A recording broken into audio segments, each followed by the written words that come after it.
Last time I told y'all about the menace that is Jujutsu Kaisens author Gege Akutami, an absolute madman hell-bent on making every one of his characters suffer the worst fates imaginable and drag along the readers into a deep depression with it. But we are gathered here today to discuss a different type of menace. Some may call him crazy or weird, but most of you will describe this man as unhinged or straight up insane. He is the mastermind behind manga like Little Sister Elder Sister, Fire Punch, and Chainsaw Man. I'm of course talking about the goldfish munchin, dommy enthusiast, Tatsuki Fujimoto. Fujimoto is an enigma in the industry, and all of you have not held back letting me know that he is on par, if not worse than Gege Akutami. So just like last time, for today's video I have gathered up a good amount of reasons why this absolute maniac needs to be stopped immediately. But before we get into his creative madness, a quick spoiler warning because there will be spoilers for almost all of Fujimoto's work in this video. So with that said, you have been warned, and let's get right into it. The Maniac himself. Before we dive into his work, I think it's important to look at the man behind all of the insanity, because oh my, the more you learn about the man himself, the more you start to understand the method behind the madness. So let's start at the beginning, as even his birth is as convoluted as the man himself, with different sources unable to pinpoint if it was October 10th, 1992 or 1993. Growing up, Fujimoto was already obsessed with art, but because there was no art classes in his area, the only thing he could do relating to art was an oil painting class that he attended with his grandparents, which, not gonna lie, for a man like Fujimoto is pretty goddamn wholesome. But oh boy is it about to take a turn, because once he started art college, in his own words, he sucked at drawing compared to his classmates. But Fujimoto being Fujimoto, headed into the year with the grind set that if I don't get better than them in 4 years, then I'm gonna kill them, which, damn, probably made his classmates look over their shoulders once or twice. Luckily for them, not only did his art get to a place that he was happy with, but he also found out something about himself while he was in college, and that was his love for dummy mommies. You see, a fellow female student flipped Fujimoto's bike upside down and started taunting him about it. But instead of feeling hurt or sad, Fujimoto found himself to be rather aroused by this encounter, leading to an awakening that caused ripples into the fabric of space and time, eventually resulting in the plethora of dominant women that would lead his stories to the forefront of Weekly Shonen Jump. Obviously, my man just wanted to put his wildest fantasies on paper and just wanted himself a woman that puts him on a leash. Not only did he grow in popularity over those years, but his weirdness did too by the second. As firstly, he made a Twitter account impersonating his little sister, tweeting about all sorts of silly things like the food, manga, or shows that he tried that day. It's really something to behold, but as weird as this all sounds on its own, it gets even weirder when you realize that Fujimoto doesn't even have a little sister and that he is literally just cosplaying his imaginary 8-year-old sibling. Secondly, and you might have seen this video floating around somewhere, as it already has 4.9 million views on YouTube, it is a video of Fujimoto trying to levitate. Yes, you heard me right. There is a 15-second video of Tatsuki Fujimoto jumping into the air trying to levitate, which has got to be the funniest thing I have seen all week. And finally, to finish this first exhibit off, is probably the single most disgusting and unhinged thing he has done, which is eating his pet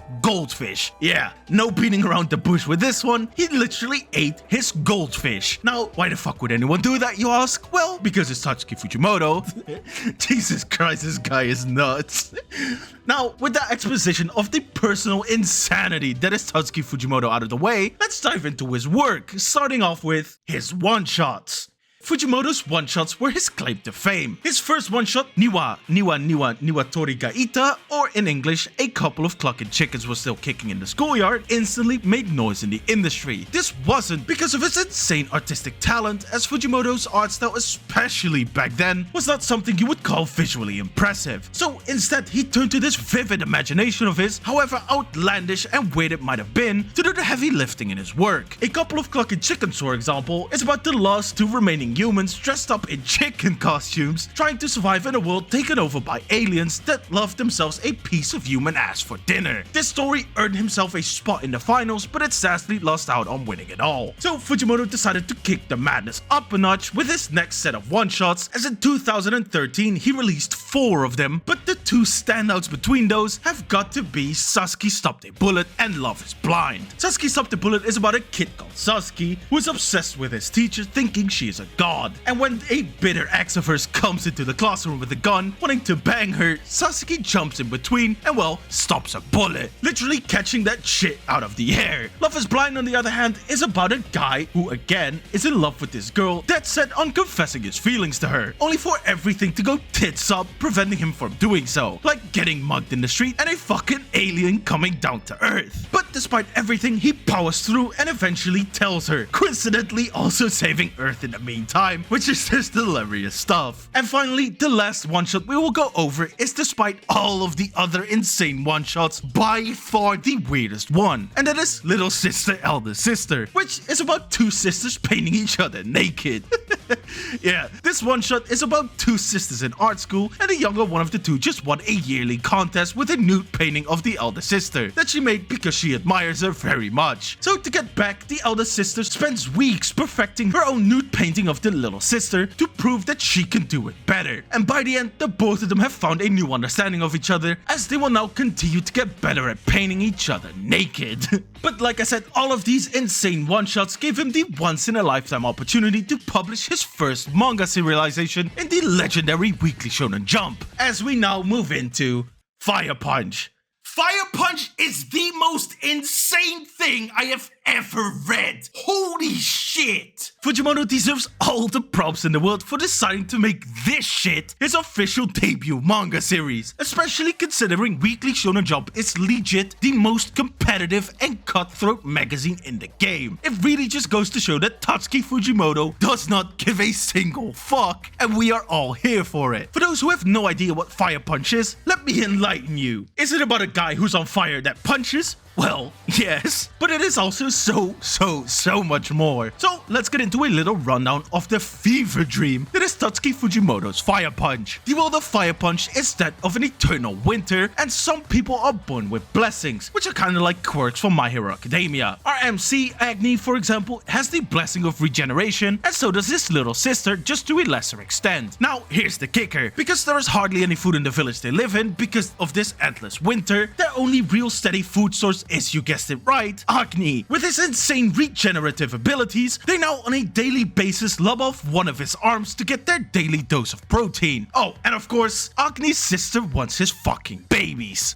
Anyway, one day the military takes shelter in the village, but the second their commander Dommy hears that the village is eating fucking child soup, he decides with his blessing of inextinguishable fire that he will now Amaterasu the entire village, killing everyone in it. Now, remember when I told you a second ago that Agni and his little sister have the blessing of regeneration? Well, they are now in a permanent cycle of burning and regenerating, until after some time, Agni's sister's weaker regen runs out, and with her final words tells Agni to live. And after an excruciating 8 years, what rises out of the ashes is this flaming hunk of a man. Seriously, my guy got absolutely yoked, as Agni then vows he's going to kill Doma with his fist of fire, or better said, with a fire punch. And that, ladies and gents, is the first fucking chapter of Fire Punch. So yeah, this story has it all. Incest, cannibalism, pain, suffering, a Tom Cruise reference, penis, this fucking panel, and more penis. So how in the world did Fujimoto manage to outdo Fire Punch, you ask? Well, with a series you might have heard of called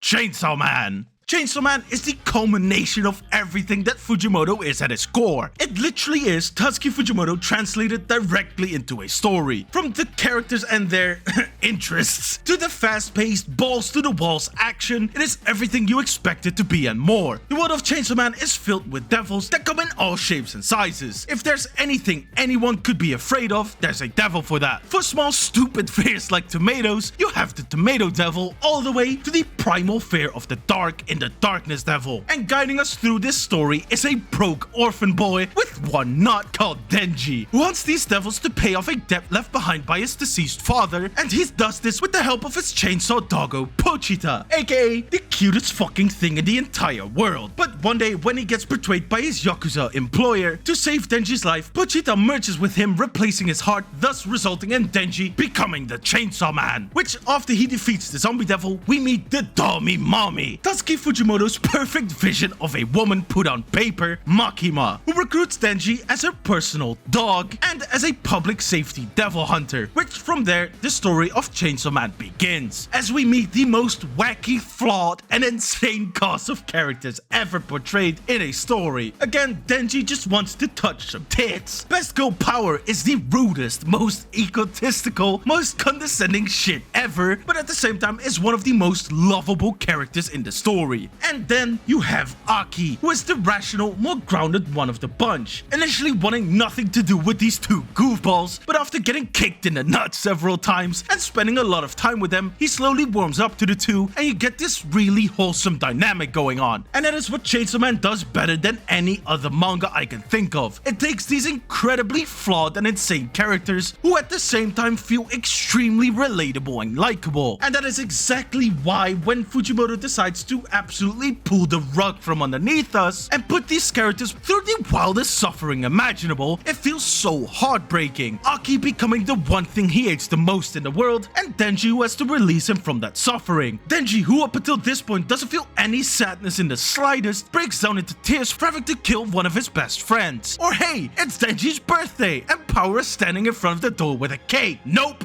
Suffering. Makima fucking murks her. So yeah, good stuff. All in all, Chainsaw Man really deserves all the praise it gets, and so does Fujimoto, because these stories are really something special, and I don't think Fujimoto is gonna run out of steam anytime soon, as the Chainsaw Man sequel is firing on all cylinders, and even the Chainsaw Man anime is getting a movie about the Bomb Devil arc. So we still have a lot to look forward to from this absolute maniac of a man, and I personally am really excited to see whatever Tatsuki Fujimoto has planned for us in the future. Now, let me know down in the comments below what your favorite work is of this madman, and whether you are excited to see what he has in store for us next. Thank you all for watching, and don't forget to like this video, hit that subscribe button, and ring that notification bell to be all up to date as soon as I upload a new video. Also, check out my other videos as well. Of course, give the Gege Akutami Needs to Be Stopped a watch if you haven't yet, and I recently made one reviewing your personal favorite manga panels, so give that a watch as well. Now, with that being said, have a lovely day, and I'll see you all in the next video. Bye bye!